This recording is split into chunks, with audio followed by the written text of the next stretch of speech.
What's going on today, y'all? How y'all doing? Hope we feeling good. I've been feeling good today. Trying to get more stuff in the morning, just to see my work ethic, to see if I can get it down to a pack.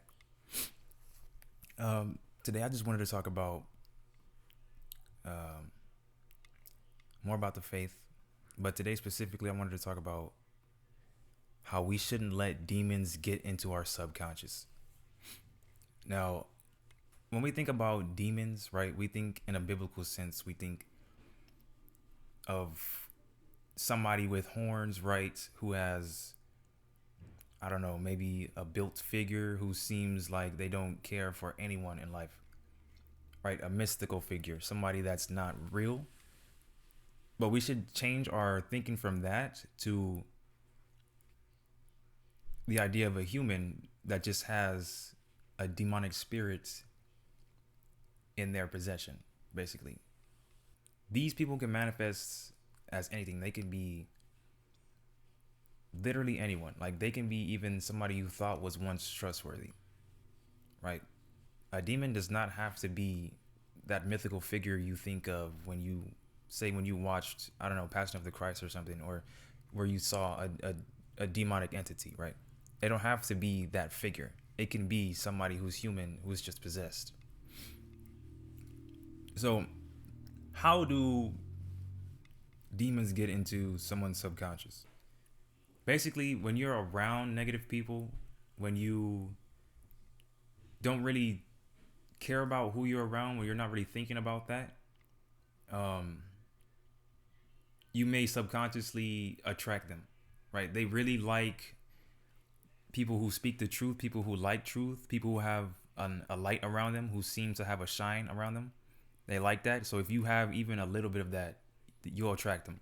So you have to be careful who you're keeping around you because they like to disguise. They really do, because they know the second that you discover their evil, when you feel like they're not who they say they are, and they usually hide for the long term. Like they'll really go in and make it seem like they're good. They like to mirror good people. They copy their traits because they understand if they do that, it's easier for them to disguise themselves. They don't have to put as much effort to the deception. They can just mirror you, right?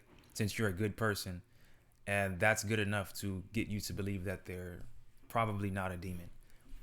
And that's really the most deceptive part of it. Um, you also have to realize if it's changing you, right? So when you're around those people, right, you talk to them all the time. Say you've met somebody you didn't know before and you guys have been hanging out for a month plus. If subconsciously you're listening to them, right, and you're taking on their behaviors to the point where you're acting them out, that's them affecting you, whether you realize it or not. And they know what they're doing as well. So you have to have the agency to understand what they're doing, to understand their behaviors, to understand that they just want you to be like them. They think everyone should be like them. They think what they're doing is normal, even. We all know it's not, right? Especially if you've seen friend dynamics where there's such people and, they like to bash on those who speak the truth and whatnot. And then when it happens enough times, eventually that's all they're doing, right? And then you have to get out of that environment. So you have to be careful in that way. You also, like I was saying, you have to watch how their behavior manifests in your life. So whatever it is, right? Your thinking, your actions, your decision making, your career choice, right? Everything where your head is, where your mind's leading you, make sure that it's because of you or it's because of your faith in your truth or your belief in God. It shouldn't be because somebody told you that you should do this or that. Not that that's bad, right? You can listen to people, especially if they're leading you in the right way. There are angels out there too, and that's a great thing. But you need to be careful, right? How it manifests. So, what are the consequences of allowing demons to come into your life, right?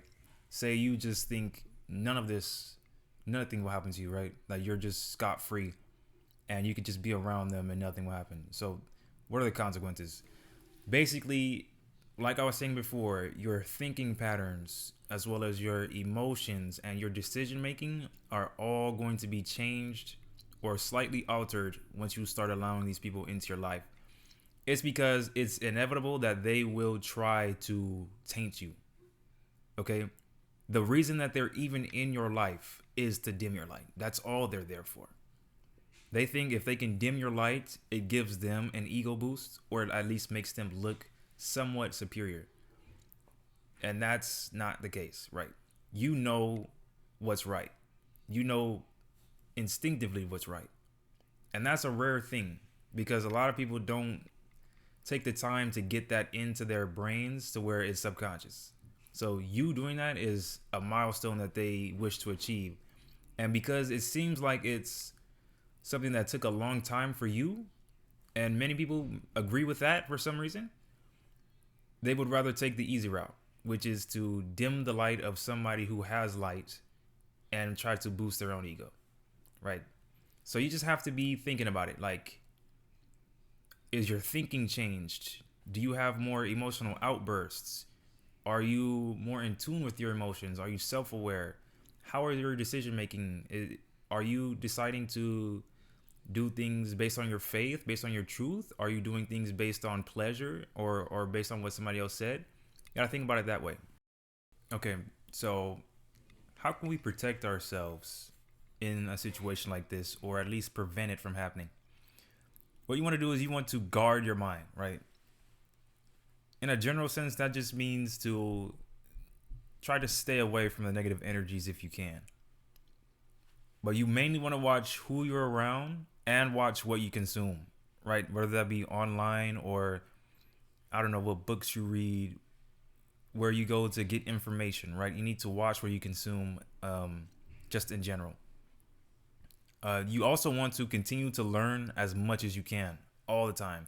You should even have the want to learn just yourself, right? You want to learn anyway because it's going to get you more educated. You'll have more wisdom. You'll have more knowledge on topics. You'll be more conversationally positive, right? Like people will want to come to you because you have information, you know what you're talking about, and you seem like a smarter person, right? So it's just they're gravitationally want to gonna be around you, and that's a good thing to do.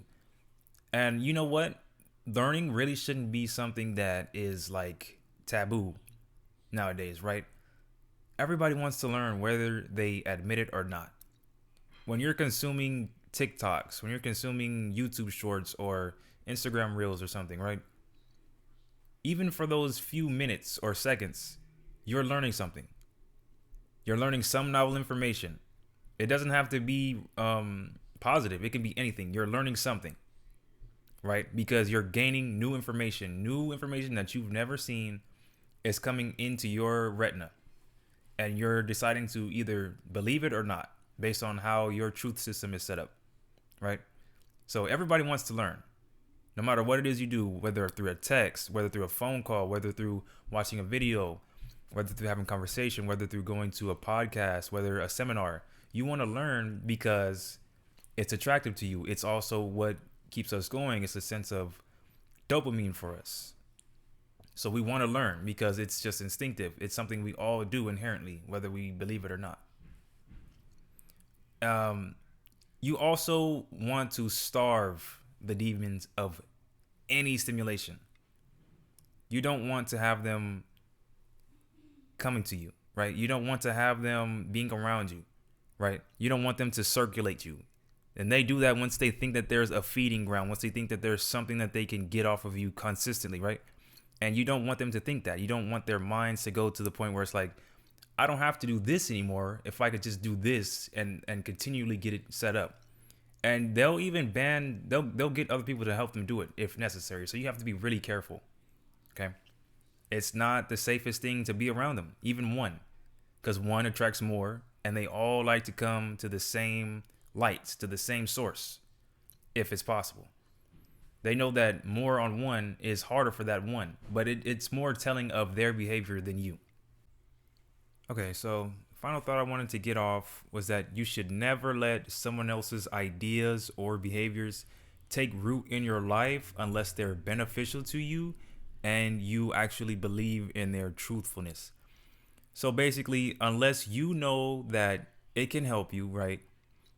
Unless you've seen it happen before, unless you've heard I don't know, a testimony from someone that they've told you and they discussed how doing this helped them, right? And you see the fruits, the benefits in their lives, right?